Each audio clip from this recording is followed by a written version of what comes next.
ಪ್ರಯಾಗ್ರಾಜ್ನಲ್ಲಿನ ಪರಿಸ್ಥಿತಿಯನ್ನ ಅಲ್ಲಿಯ ಕನ್ನಡಿಗರು ಬಿಚ್ಚಿಟ್ಟಿದ್ದಾರೆ. ಬೆಳಗಾವಿ ಭಕ್ತ ಮುಖಂಡ ಮಾಂತೇಶ್ ಒಂದು ವಿಡಿಯೋವನ್ನ ಮಾಡಿದ್ದಾರೆ. ವಿಡಿಯೋ ಮೂಲಕವಾಗಿ ಅಲ್ಲಿಯ ಪರಿಸ್ಥಿತಿಯನ್ನ ಹೇಳಿದ್ದಾರೆ.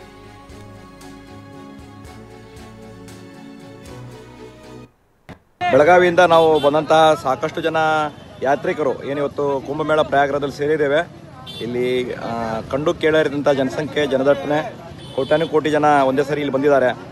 ಬೆಳಗ್ಗೆ ಅಮಾವಾಸ್ಯೆಯ ಪವಿತ್ರ ಸ್ನಾನಕ್ಕಾಗಿ ಮುಂಜಾವಿನಲ್ಲಿ ಏನು ಬ್ರಹ್ಮ ಮುಹೂರ್ತದಲ್ಲಿ ಸಂಗಮಕ್ಕೆಲ್ಲ ಜನ ಹೋಗಿದ್ರು. ಅಲ್ಲಿ ಕಾಲು ತುಳಿತ ಎಲ್ಲ ಆಗಿತ್ತು ಸ್ವಲ್ಪ. ಈ ಜನ ಎಷ್ಟಿದ್ದಾರೆ ಅಂತಂದರೆ ಯಾವ ಪೊಲೀಸ್ ಆಗಲಿ ಅಥವಾ ಮಿಲಿಟರಿ ಆಗಲಿ ಅವ್ರು ನಿಯಂತ್ರಣ ಮಾಡೋಕ್ಕಾಗಲ್ಲ.